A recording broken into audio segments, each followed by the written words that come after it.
Ethan Carter had always been fascinated by old relics. As an antique collector, he often scoured estate sales and abandoned houses, searching for rare artifacts. One rainy afternoon, he stumbled upon an old, dusty shop in the heart of the city. The shopkeeper, an elderly man with piercing blue eyes, greeted him with a knowing smile. "Looking for something special, young man?" the old man asked. Ethan nodded, his eyes scanning the cluttered shelves filled with mysterious trinkets. Something shiny caught his attention, a vintage pocket watch encased in glass. Its golden surface gleamed under the dim light, and the intricate engravings on its cover intrigued him. He carefully lifted it from the case, running his fingers over the delicate craftsmanship. "That watch has a peculiar history," the shopkeeper said. "It doesn't just tell time, it controls it." Ethan chuckled. "A time-controlling watch? Sounds like something out of a fantasy novel." The shopkeeper's expression remained serious. "It's more than just a legend. This watch grants its bearer the ability to stop time, but beware. Time always seeks balance." Curiosity got the best of him. Without thinking twice, he purchased the watch and left the shop.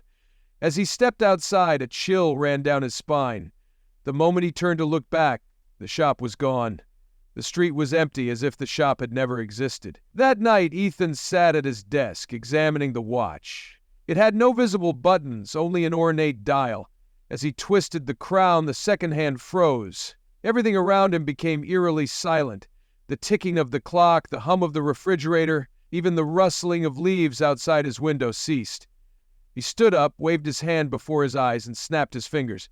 Nothing. He walked to the window, looking down at the busy street. Cars were frozen in place, people were mid-stride, and birds hovered motionlessly in the sky. The realization hit him. Time had truly stopped. A rush of excitement surged through him. He had control over time itself. The possibilities were endless. He could win lotteries, avoid accidents, steal treasures. Though he dismissed the last thought with a smirk, he wasn't a thief. He was an adventurer.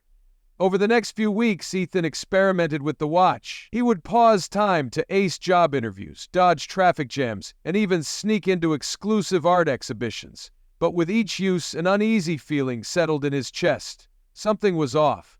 One evening, while dining alone at a quiet cafe, he noticed something strange. Every time he used the watch, his reflection in the mirror seemed different. At first, he thought it was his imagination. But then he saw it. The reflection was aging, ever so slightly. Wrinkles formed around its eyes, the hairline receded, and the once youthful skin turned pallid. His heart pounded. "It's just a trick of the light," he muttered, shaking his head. But deep down, he knew the truth. Each time he stopped time, he remained untouched, but the reflection, the version of himself trapped outside the flow of time, was aging. Was it a warning? A consequence? He wasn't sure. Determined to find answers, Ethan revisited the shop's location. But where the antique store had stood was now an empty lot. No one in the neighborhood recalled the shop or its mysterious owner. Desperate, he scoured books on time manipulation and legends of cursed artifacts.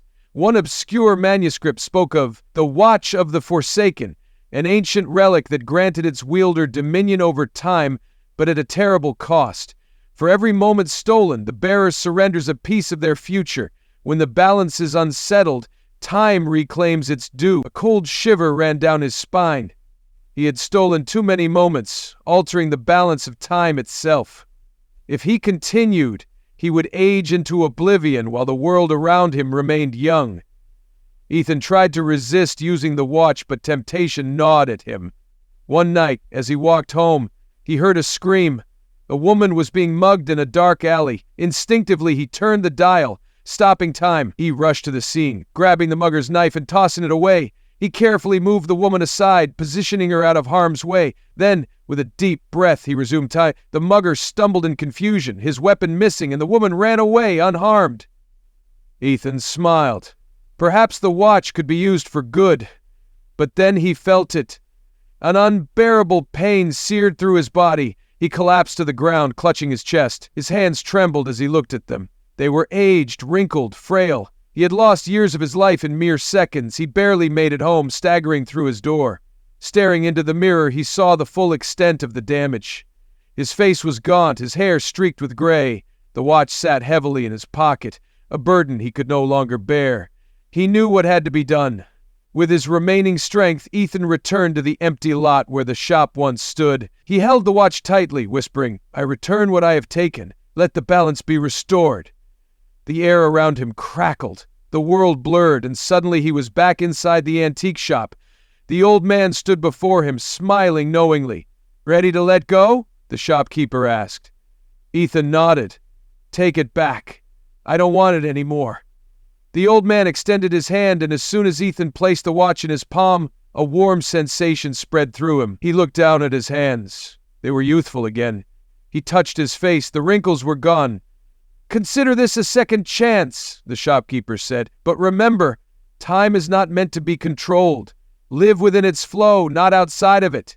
Before Ethan could respond, the world around him faded. He blinked, and suddenly he was standing on the street as if nothing had happened. The antique shop was gone, the watch was gone, but the lesson remained. From that day forward, Ethan lived differently. He cherished every moment, knowing that time, once taken, could never truly be returned. And somewhere, in some forgotten corner of the world, the watch awaited its next bearer.